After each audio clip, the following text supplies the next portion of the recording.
My Lord and my God, I firmly believe that you are here, that you see me, that you hear me. I adore you with profound reverence. I ask your pardon for my sins and the grace to make this time of prayer fruitful. My Immaculate Mother, Saint Joseph, my Father and Lord, my guardian angel, intercede for me. Right now I'm in the Madawaska Valley near Barry's Bay, Ontario. I'm acting as a chaplain to a boys' camp, and right now I'm in the middle of the woods, and I found a little quiet place here under the pine trees, and I'm overlooking a lake and watching the loons go by. So I found a relatively quiet place here, and it's beautiful to be able to pray here in God's creation. So by the time you get this, it will be the 22nd Sunday of Ordinary Time, where we have an account from St. Mark, who recounts his own experience as an observer and a secretary of St. Peter. And we can imagine that St. Peter would have told St. Mark about all this and how vividly he remembered that day in Jerusalem when Jesus, was together with him and the other disciples, and they were just like chilling. They were just like hanging out. And they may be at the local watering hole, what do we know? But suddenly they were kind of like surrounded by a bunch of Pharisees and scribes demanding to know why they were eating first without having first cleaned their hands or washed their hands. And you hear this, and these people come up to you. Why haven't you cleaned your hands? Wash your hands. It seems like a pretty petty observance, and Mark mentions to those who are not accustomed to all these traditions about the extent to which the Jews would wash their hands, their elbows, or sprinkling the dishes and their cups and pots and stuff, and how important this was to them. But one senses that Jesus and his apostles it's like they completely forgot about this custom, or at least they didn't give it too much importance. At the same time, one senses the hostility of the Pharisees, just like pointing their fingers, insisting, demanding that they live these customs. And perhaps even if they themselves hadn't completely grasped the very meaning of these things. And maybe they themselves had just stayed on the externals. So Jesus, in today's account, kind of pushes back with a lot of clarity, suggesting that a lot of this was more about appearance and even about hypocrisy. And this is when he tells them, all those there, and he's telling us too, about some of the essential principles about the relationship between our external world, the things out there, and our own deep-hearted intentions. There's some fundamental principles here that are articulated rather briefly, but that can help us when we have to deal with certain hardships, when we have to deal with contradictions, difficulties, even pain. This is what the Lord says here now, speaking to these hostile Pharisees. He says to them, "Nothing that goes into a man from outside can make him unclean. It is the things that come out of a man that make him unclean. For it is from within, from men's hearts, that evil intentions emerge: fornication, theft, murder, adultery, avarice, malice, deceit, indecency, envy, slander, pride, folly. All these things come from within and make a man unclean." So there the Lord has gone from the purity of food to what really, truly makes or renders a man unclean. Food is what is outside, but our heart, of course, is what is inside. So the Lord is really saying that what stains a man, what harms him, is not what happens externally to us. All those events that we're thrown into, the difficulties that we experience, the problems that we may experience, or indeed even the evil around us. What really harms us is not those things externally, but the way we react to the events which we are confronted with.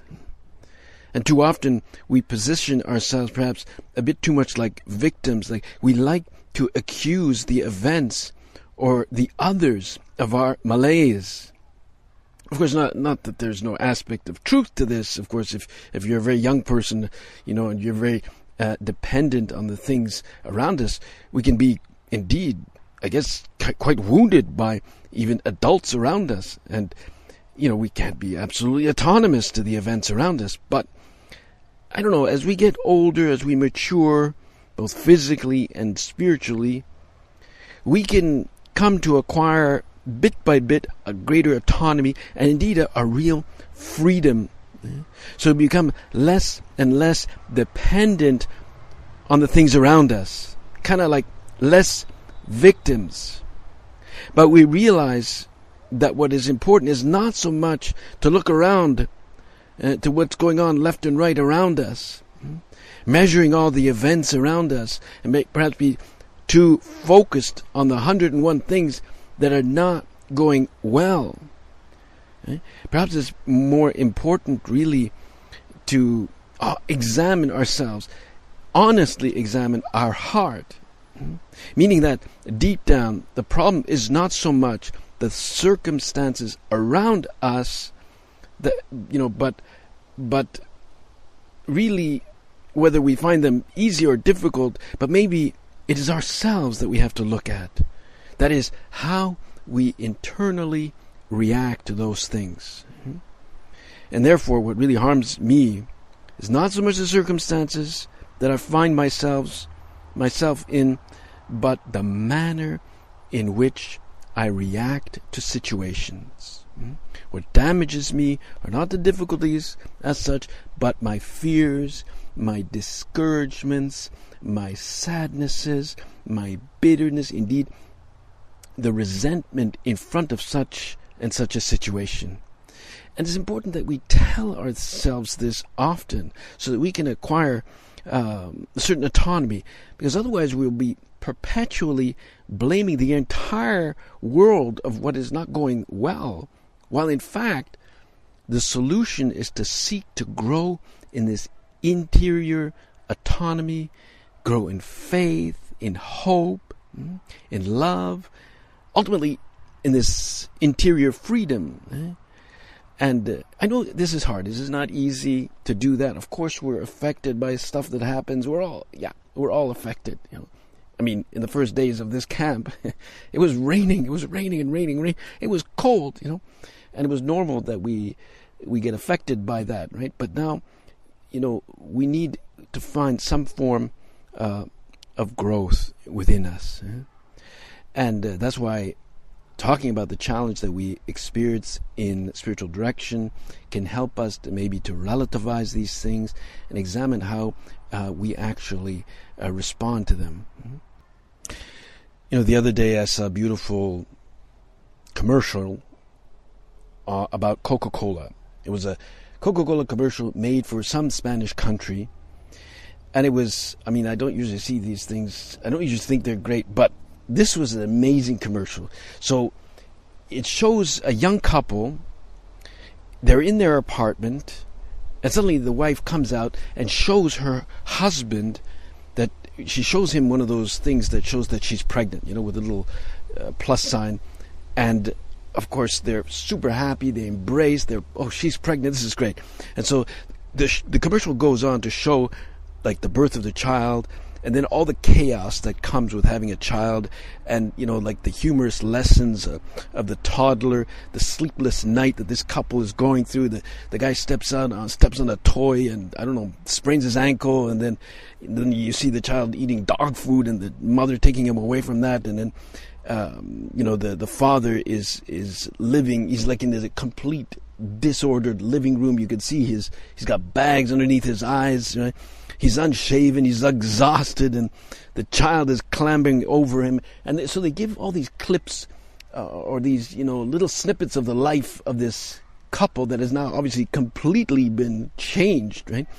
And after this, he's lying there in the living room exhausted, and the wife comes out and she shows him the little thing that, again, she's pregnant.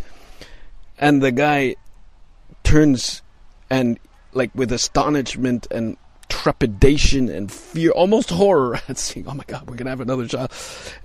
But then that trepidation suddenly turns into a great joy.